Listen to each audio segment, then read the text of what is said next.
الحمدللہ والصلاة والسلام علی رسول اللہ وعلی آلہ وصحبہ ومن والہ۔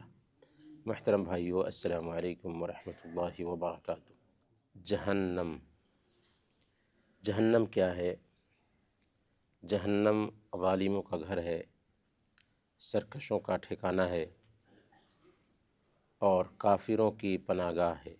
اسی لیے ہمیں چاہیے کہ جہنم میں جو چیزیں لے جانے والی ہیں ان چیزوں کو جانیں اور ان چیزوں سے خود کو بچائیں۔ دیکھیں، جہنم میں جو چیزیں لے جاتی ہیں ان میں سے کچھ چیزیں ہیں جو ہمیشہ کے لیے ایک انسان کو جہنم میں رکھتی ہیں، یعنی کچھ چیزیں ایسی ہیں کہ اگر ہم ان کا ارتکاب کر لیتے ہیں تو کبھی بھی جہنم سے نہیں نکل سکتے، اور دوسری کچھ چیزیں ایسی ہیں کہ اگر ہم ان کا ارتکاب کرتے ہیں تو اللہ نے چاہا تو ہمیں معاف کر دے گا، اور اگر اللہ نے چاہا تو کچھ دنوں کے لیے بہرحال ہمیں جہنم میں جلنا ہوگا۔ تو جو چیزیں ہمیشہ کے لیے جہنم میں لے جانے کا سبب بنتی ہیں، تین بنیادی چیزیں ہیں اور اسی سے بہت ساری چیزیں نکلتی ہیں۔ پہلے نمبر پر شرک۔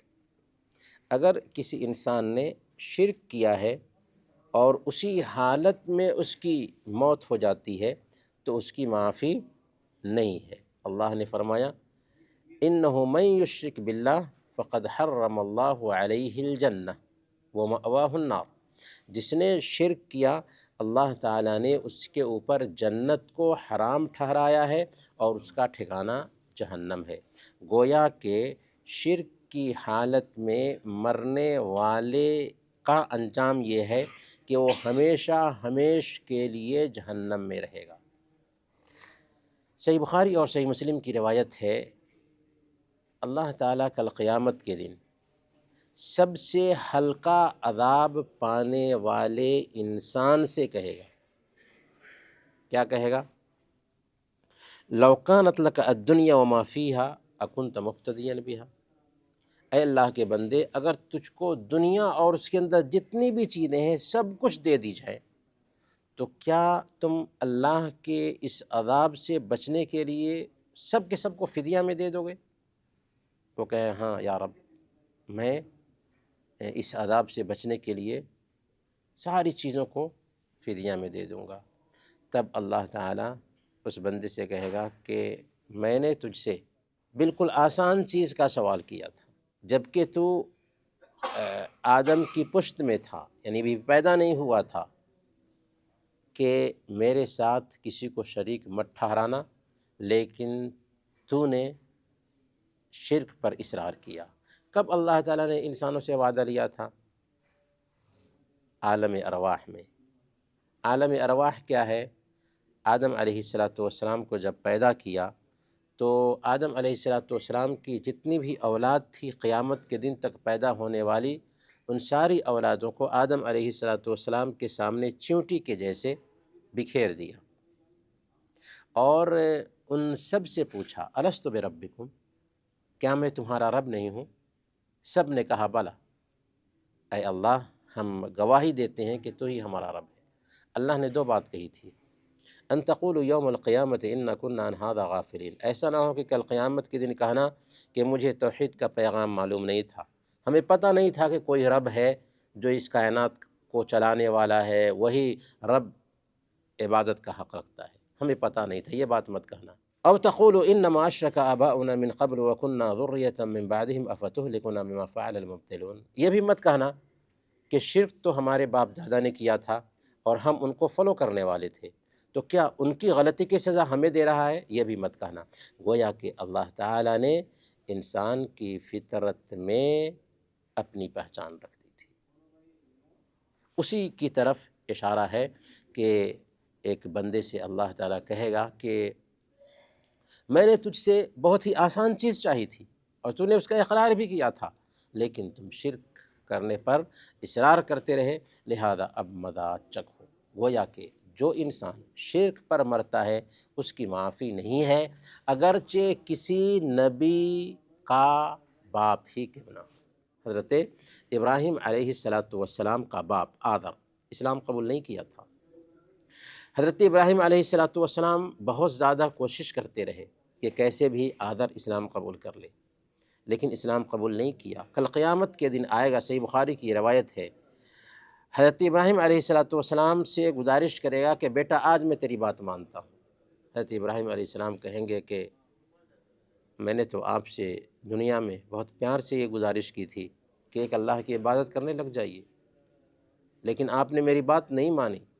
پھر بھی باپ کی محبت دل میں آئے گی تو اللہ کے پاس جائیں گے، اللہ سے گزارش کریں گے کہ اے اللہ، تو نے آج کے دن کے لیے وعدہ کیا تھا کہ تو مجھے رسوا نہیں کرے گا، اور آج کے دن میرے لیے اس سے بڑھ کر رسوائی کی اور کیا بات ہو سکتی ہے کہ میرا باپ میرے سامنے میں جہنم میں جا رہا ہے۔ تو اللہ تعالیٰ کہے گا کہ اے ابراہیم، میں نے کافروں پر جنت کو حرام ٹھہرایا ہے۔ اسی بیچ حضرت ابراہیم علیہ السلام اپنے باپ کو دیکھیں گے، سامنے میں تھا اور اس سے محبت تھی ابراہیم علیہ السلام کو، اللہ تعالیٰ ان کے باپ کو بجو کی شکل میں بدل دے گا اور فرشتے اس کے پیر کو پکڑیں گے اور جہنم میں ڈال دیں گے۔ تو جس کی موت کفر پر ہوئی، شرک پر ہوئی، اس کی معافی نہیں، اور اس کو کسی بھی صورت میں معاف بھی نہیں کیا جائے گا، یعنی کبھی بھی جہنم سے وہ نہیں نکل سکتا، ہمیشہ ہمیش کے لیے وہ جہنم میں رہے گا۔ تو یہ پہلا عمل ہے کہ جو ایک انسان کو ہمیشہ ہمیش کے لیے جہنم میں رکھے گا۔ دوسرے نمبر پر کفر۔ کفر میں وہ ساری چیزیں آ جاتی ہیں جن کی وجہ سے کفر لازم آتا ہے۔ اسلام کے 5 ارکان ہیں، ان میں سے کسی ایک رکن کا کوئی انکار کر دے وہ کافر ہو جائے گا، نماز کا ہو، روزے کا ہو، زکوٰۃ کا ہو، حج کا ہو، کلمہ شہادت کا ہو۔ ایمان کے 6 پیلرز ہیں، ان میں سے کسی بھی پیلر کا انکار کر دے یا ان پیلرز میں سے کسی ایک حصے کا انکار کر دے، یعنی کوئی کہے کہ قبر میں عذاب نہیں ہوتا، وہ کافر ہو جائے گا۔ کوئی کہے کہ پل صراط سے گزرنا نہیں، وہ کافر ہو جائے گا۔ کوئی کہے کہ حضرت جبریل علیہ السلام فرشتے نہیں، وہ کافر ہو جائے گا۔ تو ایمان کے ارکان میں سے کسی رکن کے کسی حصے کا انکار کر دے وہ کافر ہو جائے گا، اور ایسے انسان کو اگرچہ نماز پڑھتا تھا، اگرچہ روزہ رکھتا تھا، ہمیشہ ہمیش کے لیے جہنم میں جلنا ہوگا۔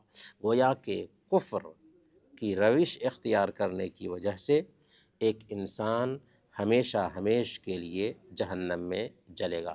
لہذا ہمیں چاہیے کہ کفر کن چیزوں سے لازم آتا ہے، وہ کون کون سی چیزیں ہیں جس کی وجہ سے کفر لازم آتا ہے، وہ کون کون سی چیزیں ہیں جن کی وجہ سے شرک لازم آتا ہے، ان کو سمجھیں، جانیں، اور دینی علم حاصل کرنے کے لیے کچھ وقت لگائیں تاکہ ہم ان چیزوں سے بچ سکیں۔ تیسری چیز جس کی وجہ سے ایک انسان ہمیشہ ہمیش جہنم میں رہے گا وہ ہے نفاق۔